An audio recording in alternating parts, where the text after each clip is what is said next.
Minute की बार हम लोग आज एयरपोर्ट में निकले आए हैं ना। कैसा लग रहा है बोलो? बहुत अच्छा लग रहा है। बहुत अच्छा लग रहा है। हम लोग भी 3 साल की मेहनत। 3 साल की मेहनत।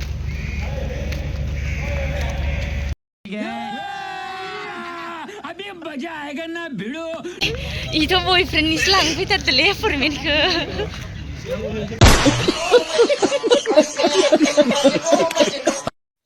हाय एवरीवन गाइस, नोंथांमोना आंनि थाम्बनेलखौ नायनानै निस्सय मिन्थिखाबाय जानो हागौ आरोना लोगोफोर। गोबाव समनि उनाव, गोबां बोसोरनि उनाव दिनैहाय फाइनालि आङो आसाम पुलिसनि थाखाय सेलेक्ट जानायनि जोबथा फिथाइ होननानै बुंजागोन। मानोना दिनै आङो एपइन्टमेन्ट लायनो थांगासिनो लोगोफोर। बेखौनो नोंथांमोननोबो शेयार खालामनो होननानै आरो मेम'रिसनि थाखायबो थाथों होननानै आं भिडिअ बानायबाय आरोना लोगोफोर।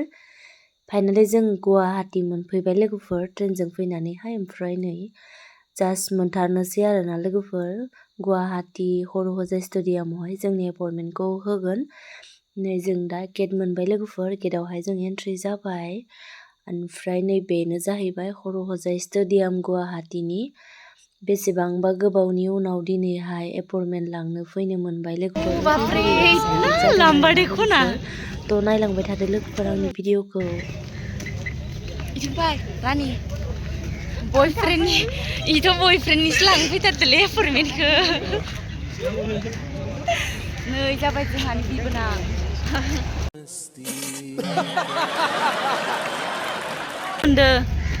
दिनै एपइन्टमेन्ट लांनो फैनायनि माबायदि मोनदों? बिराद एक्साइटेड एपइन्टमेन्ट जानो थाखाय दिनैनि दिनाव। ओरैबायदि खस्थ'नि गेजेराव ना। औ। इतना मेहनत की बाद हम लोग आज एयरपोर्ट में निकले आए हैं ना। कैसा लग रहा है बोलो? बहुत अच्छा लग रहा है। बहुत अच्छा लग रहा है। हम लोग भी 3 साल की मेहनत।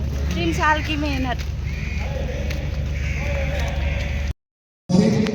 অসম চৰকাৰৰ সন্মানীয় মন্ত্ৰী ৰূপেশ ৱালা ডাঙৰীয়া, সন্মানীয় বিধায়ক সিদ্ধাৰ্থ ভট্টাচাৰ্য ডাঙৰীয়া, ৰমেশৰ পৰা নিযুক্তি পত্ৰ সংগ্ৰহ কৰিবলৈ অহা মোৰ অতিকে মৰমৰ যুৱক যুৱতী বন্ধু বান্ধৱীসকল আৰু তেখেতসকলৰ পিতৃ মাতৃ আৰু অভিভাৱকসকল, আজিৰ দিনটো আমাৰ সকলোৰে বাবে এটা আনন্দৰ দিন। মই যোৱা এটা মাহত য'তে মিটিঙলৈকে গৈছোঁ, মোক ল'ৰাবিলাকে সোধে যে মামা কি কৰিলে? মই সকলো যুৱক যুৱতীক, আজি ইয়াত নিৰ্বাচিত সকলো যুৱক যুৱতীক মই চবেই কষ্ট কৰিছে, হয়নে নহয়? আজি 3 বছৰৰ পিছত অলপ সময় পিছতে আমি এপইণ্টমেণ্ট মদ খাম তাক চিন্তা কৰা নাই, কোনেও বেয়া ৰাস্তাত যাম তাক চিন্তা কৰা নাই। ৰাতিপুৱা 4টা বজাতে টোপনিৰ পৰা উঠি মাত্ৰ ফিল্ডত দৌৰি আছে যে আমি পুলিচত চাকৰি এটা পাব লাগিব। थ' लोगोफोर दिनैयो जोंनि एपइन्टमेन्ट लांनो फैनाय हाबाफारियाबो बेखिनियावनो जोब्बाय। नोंथांमोना आंनि भिडिअखौ जोबजासिम नायनायनि थाखाय आंनि गोसो गोरबोनिफ्राय थेंक इउ स' माच एन्ड लाभ इउ अल गाइस। बाय बाय।